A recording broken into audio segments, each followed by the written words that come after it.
बघा आता आपण एक लास्ट प्रॉब्लेम बघू. हा कशाचा? रॉ डाटाचा. ठीक आहे.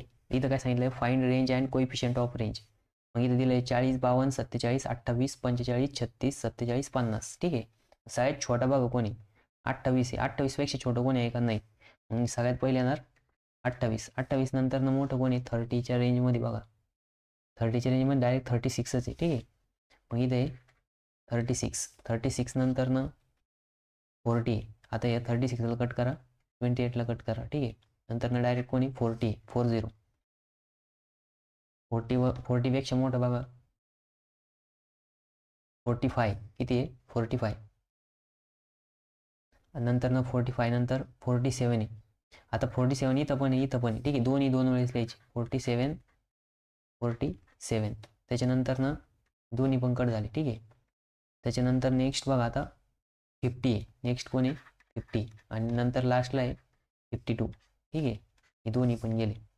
मग आता सोल्युशन नाही, आता रेंज बघा. रेंजचं फॉर्म्युला काय? Range is equals to 52, sorry सगळ्यात largest value capital L minus small L. मग लार्जेस्ट व्हॅल्यू कोण आहे? तर लार्जेस्ट व्हॅल्यू बघा, लार्जेस्ट व्हॅल्यू 52 मायनस 28. मग आता 28 मायनस करा 52 मधून, कॅल्क्युलेटरमध्ये करा.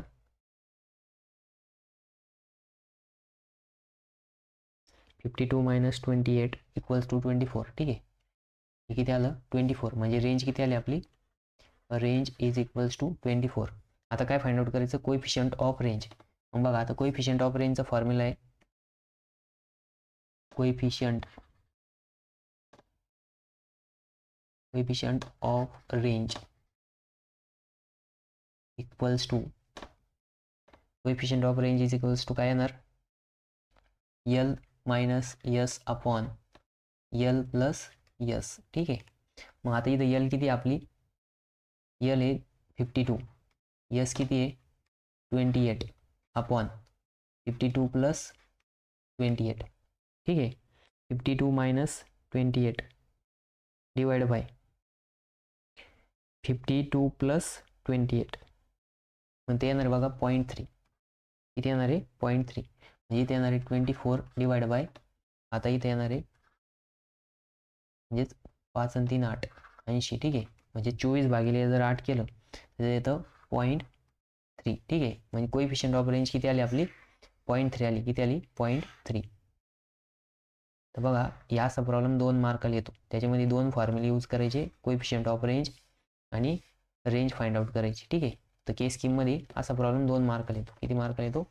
2 मार्काला. ठीक आहे.